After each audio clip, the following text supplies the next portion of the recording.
Hi, this is Dean Julia of Historic Trinity Episcopal Cathedral with this week's short take for your prayer and your pondering. You shall love the Lord your God with all your heart, with all your soul, and with all your mind. This is the greatest and first commandment, and a second is like it.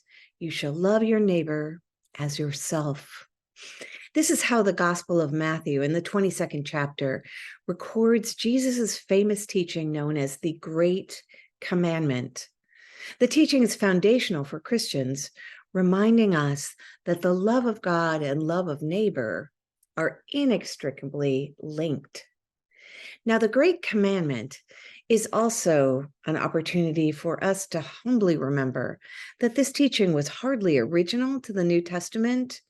In a very literal way, Jesus was summarizing the 10 commandments of Exodus 20, which divide rather conveniently into commandments 1 to 4, which have to do with honoring God, and 5 to 10, which have to do with honoring family and neighbors.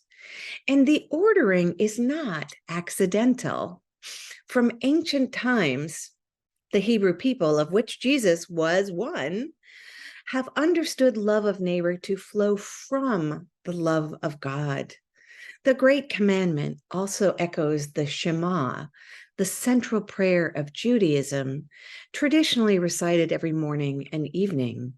From Deuteronomy 6, 4 to 5, Hear, O Israel, the Lord is our God, the Lord alone. You shall love the Lord your God with all your heart, with all your soul, and with all your might.